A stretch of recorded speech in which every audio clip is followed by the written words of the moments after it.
வணக்கம், welcome to Maya's kitchen. இன்றைக்கி கிருஷ்ண ஜெயந்தி ஸ்பெஷலாக வெண்ணெய் உருண்டை எப்படி செய்யலான்னு செஞ்சு காமிக்க போகிறேன்.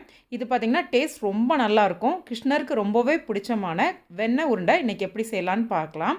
வாங்க வீடியோக்குள்ளே போகலாம்.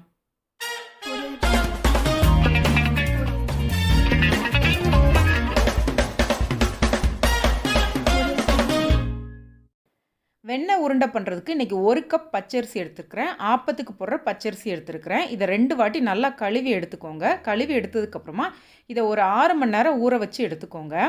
காலையில் செய்யணும்னு விருப்பப்பட்டிங்கன்னா நைட்டே கூட அரிசியை ஊற வச்சு எடுத்துக்கலாம். இன்றைக்கி நான் 6 மணி நேரம் அரிசியை ஊற வச்சு எடுத்துட்டேன். அரிசி நல்லா ஊறிடுச்சு.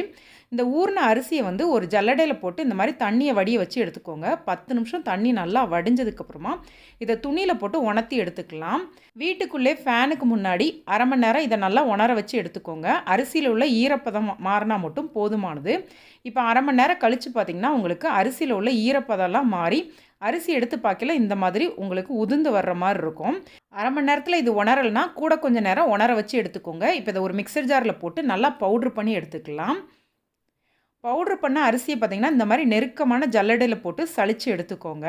அரிசியை பார்த்திங்கன்னா நல்லா அரைச்சிட்டு சளிச்சு எடுத்துக்கோங்க. ஒருவேளை உங்களுக்கு கூட ஒரு வாட்டி அரைக்கிற மாதிரி இருந்தால் கூட அரிசியை 2 வாட்டி கூட அரைச்சிட்டு இந்த மாதிரி சளிச்சு எடுத்துக்கோங்க.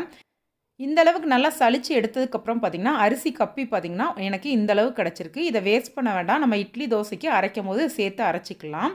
இப்போ அரிசி மாவு நம்மளுக்கு தயாராகிருச்சு. இதில் மாவு பிசைய ஆரம்பிச்சிடலாம்.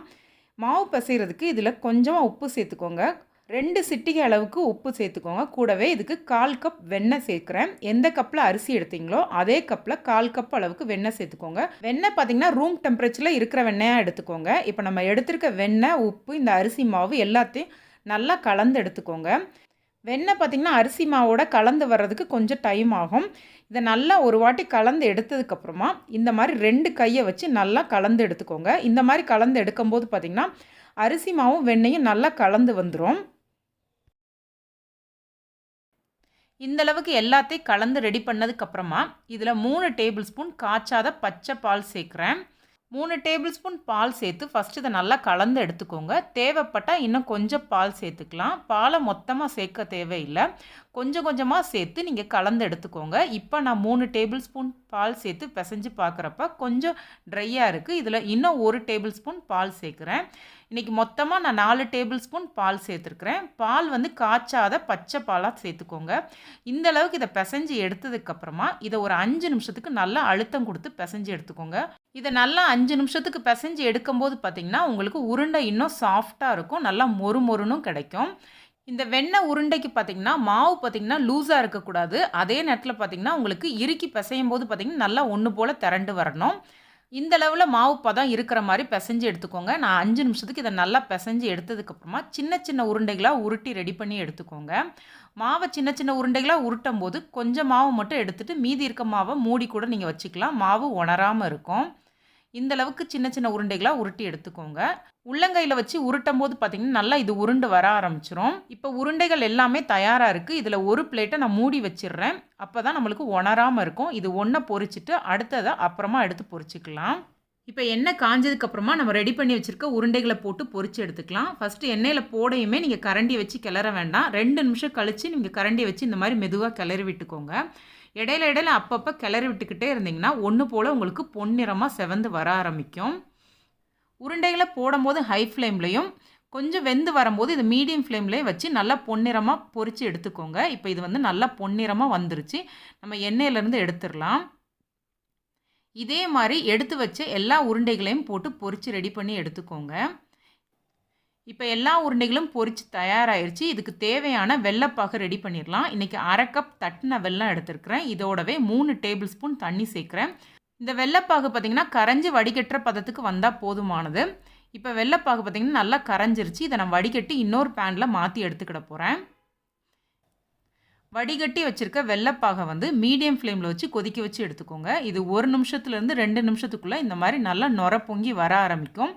நுர பொங்கி வரும்போது பார்த்திங்கன்னா இதை லோ ஃப்ளேமில் வச்சுக்கோங்க. இப்போ இது பார்த்திங்கன்னா நல்லா நுர பொங்கி வர ஆரம்பிச்சிச்சு. நான் லோ ஃப்ளேமில் வச்சுட்டேன். இந்த பாகை எடுத்து கொஞ்சமாக தண்ணியில் விட்டு பார்க்கும்போது இது நல்லா சாஃப்டான பால் மாதிரி வரும். இது தக்காளி பதம்னு சொல்லுவாங்க. இந்த பதம் உங்களுக்கு சரியாக இருக்கும்.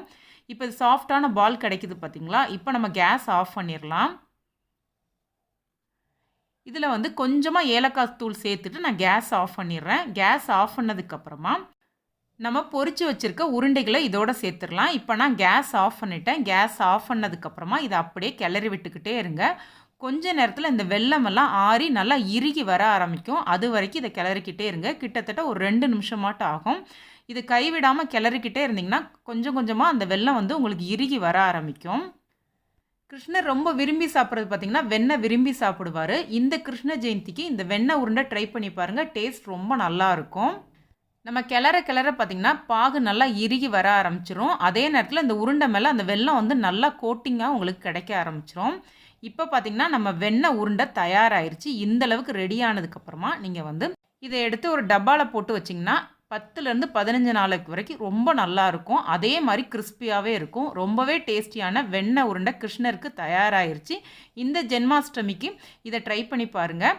இந்த வீடியோ உங்களுக்கு பிடிச்சிருந்துச்சுன்னா லைக் பண்ணுங்கள், ஷேர் பண்ணுங்கள், கமெண்ட் பண்ணுங்கள். மாயாஸ் கிச்சனுக்கு சப்ஸ்கிரைப் பண்ணுங்கள். கூடவே இருக்க பெல் ஐக்கானை கிளிக் பண்ணுங்கள். ரெகுலராக அப்டேட் கிடைக்கும். நன்றி, வணக்கம்.